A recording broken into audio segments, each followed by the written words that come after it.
Today, one of only 3 people in Texas that regulates the natural gas industry talked with our consumer justice investigator, Kristen Severance.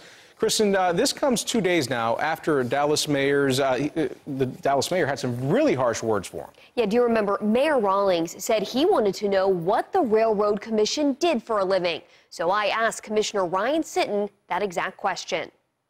My job is to make sure that the citizens of the state are as comfortable as they can be in how those industries are operating. After an explosion in northwest Dallas that killed a 12-year-old girl, Dallas Mayor Mike Rawlings and other city council members don't feel comfortable that the entire Atmos system is safe. I'd like to have somebody else besides Atmos say that as well. And when Mayor Rawlings tried to get that information from the Railroad Commission, the agency that regulates oil and gas, he said it didn't seem to exist. I think it's pretty important because when I try to get that report, there seemed to be no report, okay? And I'm trying to figure out what our state railroad commission actually does for a living. The Dallas mayor said, I want to know what the RRC does for a living.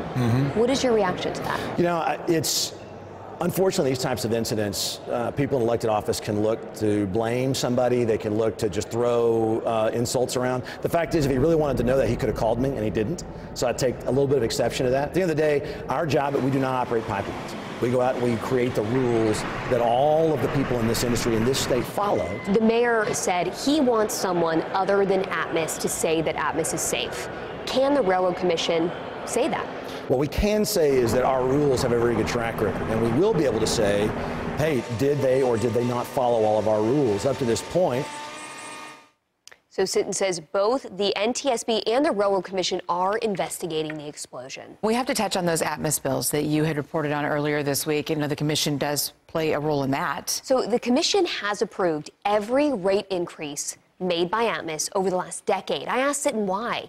He said if Atmos goes and replaces a bunch of pipes, does a lot of work, that increases their cost of distribution, and those costs are rolled into rates. He told me each request goes through a regimented process to make sure the increase is necessary. I also asked him about campaign donations because a lot of people say, how can they regulate an industry that they accept donations from? I'll have that answer tonight at 10. Ooh, that's a good tease. Yeah, thanks so much for staying on top of this, Kristen. You bet. Appreciate it. Very thorough. We appreciate it.